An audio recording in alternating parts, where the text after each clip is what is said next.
Le 14 janvier 1926, une éclipse solaire se produisit. Un grand nombre de personnes décidèrent de se réunir ce jour-là, de chanter, de recevoir des offrandes. Et ils commencèrent à s'organiser. Nous arrivâmes sur le lieu et nous trouvâmes Ma en train d'éplucher des légumes. Et elle me demanda de l'accompagner. Beaucoup de gens devaient recevoir de la nourriture des mains de Ma. Deux autres disciples se mirent à l'aider également. Ma prépara tous les légumes, puis elle fit venir le riz, le dalle et d'autres ingrédients préalablement lavés pour les cuisiner. Un certain nombre de dévots étaient prêts à aider.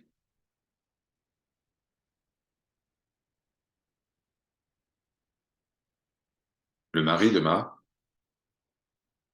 réalisa ce qu'on appelle le Parascharan, la répétition du nom du Seigneur, dans un but précis, durant l'éclipse.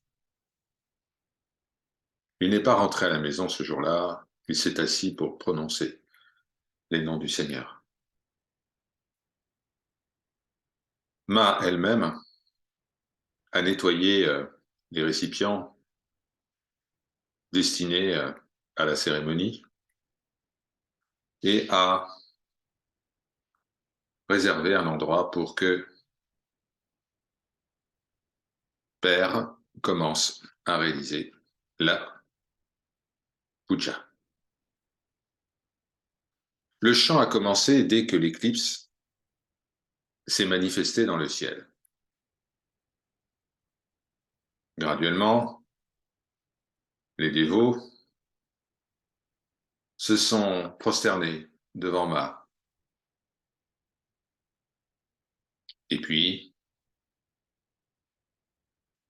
ils se sont assis dans la pièce circulaire située à côté du hall de danse où les chants étaient prononcés.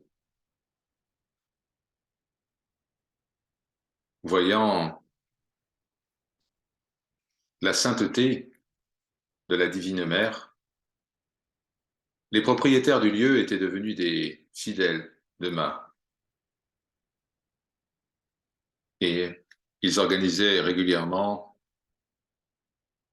des festivités en son honneur.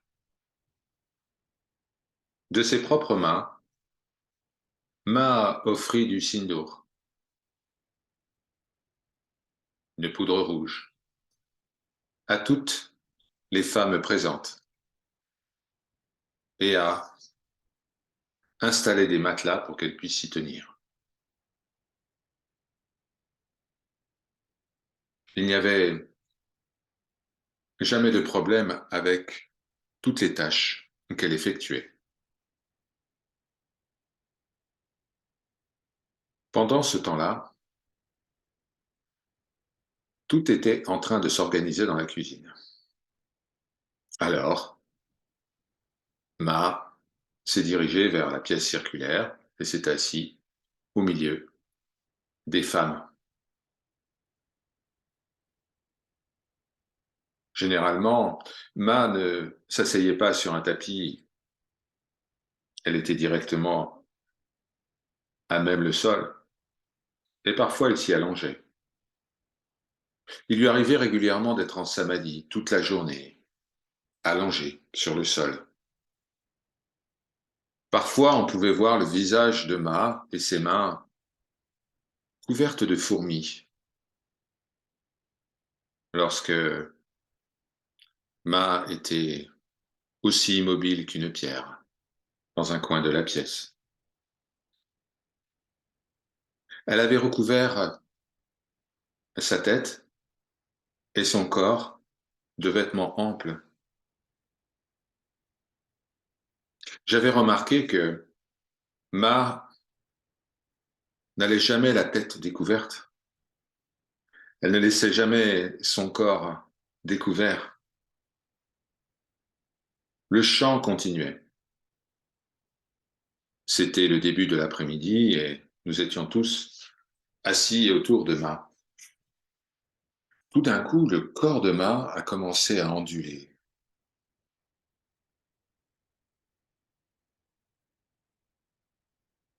Le voile qu'elle portait est tombé sur ses épaules. Ses yeux étaient fermés et son corps entier vibrait avec chaque prononciation du nom divin. Elle se leva, ondulant toujours. C'est comme si elle avait quitté son corps et qu'une force invisible était en train de contrôler toutes les activités qui commençaient à se manifester physiquement. Il était évident qu'aucune volonté personnelle ne motivait ses actions. Elle s'était tellement oubliée que ses vêtements commencèrent à glisser. À cette époque, Ma ne portait pas de sous-vêtements. Elle portait son sari et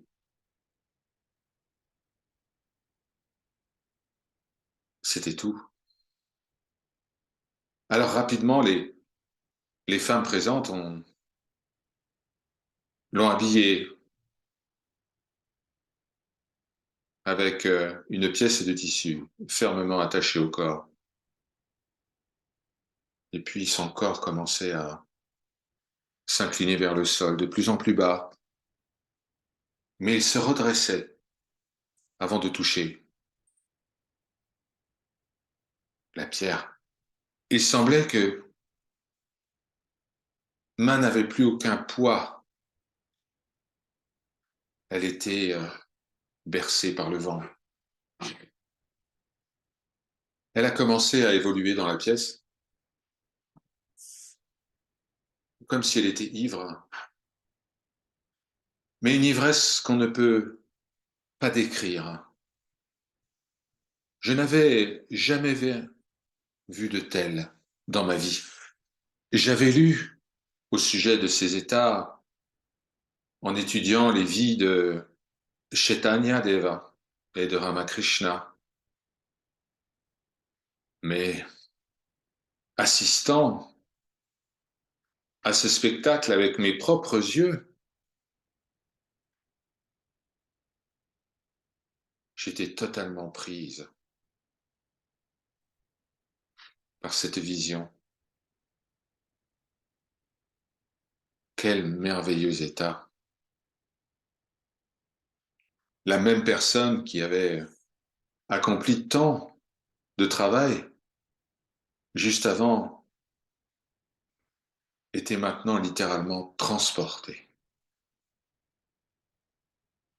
Nul ne pouvant savoir pourquoi. Cet état est au-delà de la compréhension intellectuelle des gens ordinaires. Se déplaçant de cette manière, Ma se dirigea vers la véranda, rejoignit le groupe des chanteurs et commença à danser parmi eux. Ses yeux étaient tournés vers le ciel sans un battement de paupières. Son visage étincelait d'une lumière surnaturelle et tout son corps irradiait un rouge profond. Et puis, alors que nous la regardions, elle est tombée au sol. Mais il semblait que cela ne lui avait pas fait mal du tout. Comme je l'ai dit, c'était comme si son corps était déplacé par le vent, comme si la brise l'avait placé là, sur le sol.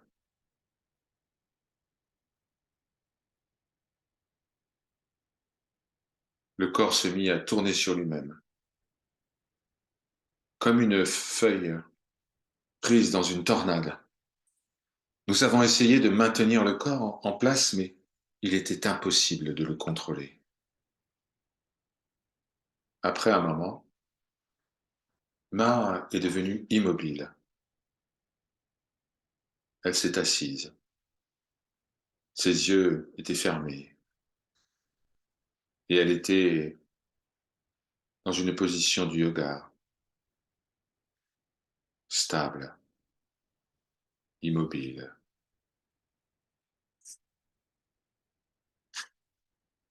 Je suis allé voir Père Olenat, qui était dans la chambre de Ma, en train de réciter les noms du Seigneur, afin qu'il puisse venir constater l'état de notre divine mère. Je lui dis, si vous saviez dans quel état merveilleux elle est, je n'ai jamais vu quelque chose d'aussi merveilleux. Mais Père n'interrompit point la répétition des noms du Seigneur. L'éclipse n'était pas encore passée. Un peu plus tard, Ma s'est levée dans cet état étrange, et puis elle s'est dirigée vers la pièce où Bolénat se tenait, récitant les noms du Seigneur. Elle a soudainement ouvert la porte de la pièce, est entrée seule. Je ne sais pas ce qu'elle a fait là. Elle est sortie un moment après, a refermé la porte et est retournée auprès des chanteurs. Mais le père ne vit point Ananda Mahima. Ma s'assit, commença à chanter, d'abord doucement et puis plus fortement et clairement. Hare Murare Madhu Ketabare Gopala Govinda Mukunda Sore. Un chant dévotionnel pour le Seigneur Krishna. Elle commença à se déplacer, continuant à chanter. Quelle voix magnifique. Encore aujourd'hui, les poils de mon corps se hérissent en pensant à cela. Je n'avais jamais entendu un son aussi mélodieux. Tout était absolument nouveau. Chacun pouvait maintenant observer pour la première fois cette transe d'Ananda Mahima qui était restée jusqu'à présent secrète. Elle n'était jamais apparue à personne comme cela.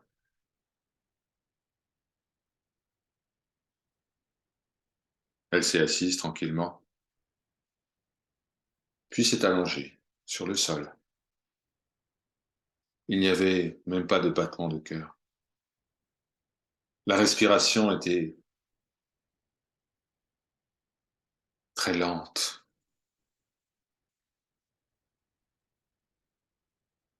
L'éclipse touchait à sa fin. Bolenats se leva, sortit de la pièce et vit Ananda Mahima dans cet état ses cheveux en désordre.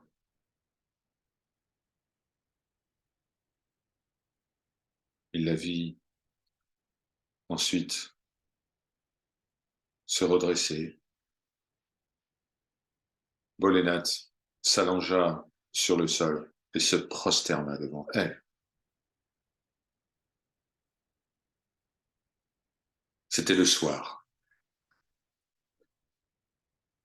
Il appela Ma plusieurs fois et finalement finit par la secouer gentiment. Même à ce moment-là, le corps de Ma était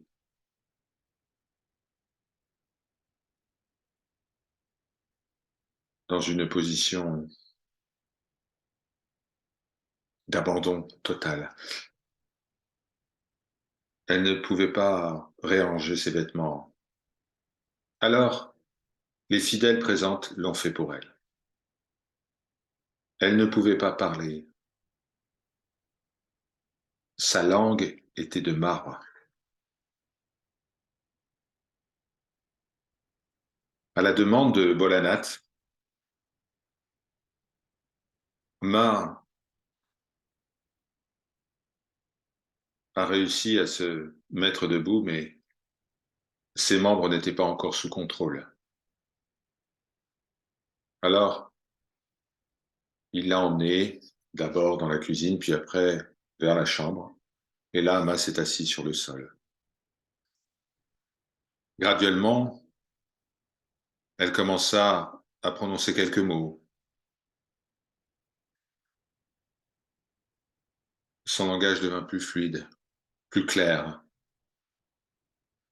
L'inconfort de son corps se résorba.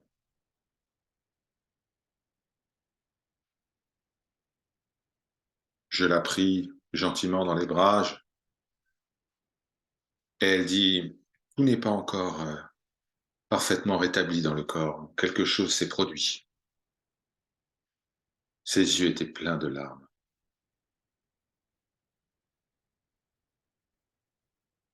Le soir vint. Bolenat demanda à ce que les offrandes de sucre puissent être apportées à proximité des chanteurs. Ma remit en place les vêtements qui couvraient son corps et sa tête et transporta elle-même les offrandes sucrées dans un plateau de cuivre.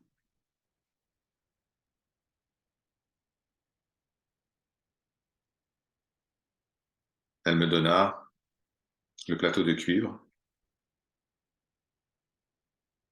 mit des fruits épluchés et puis retourna elle-même près des chanteurs. De l'eau fut servie. Le chant reprit.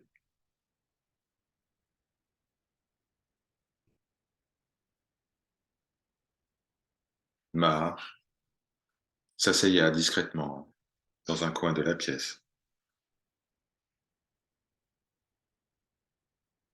Mais après un moment, la même inspiration divine se manifesta.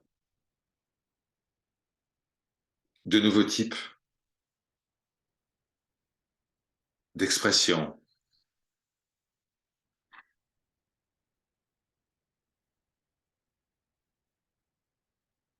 Son visage serein prenait maintenant l'apparence d'une terrible grimace. Ses pieds et ses mains se déplaçaient d'une manière incompréhensible pour ceux qui l'observaient. Parfois, un pied se déplaçait comme si une lutte était en cours. La la danse de félicité de Shiva était manifeste.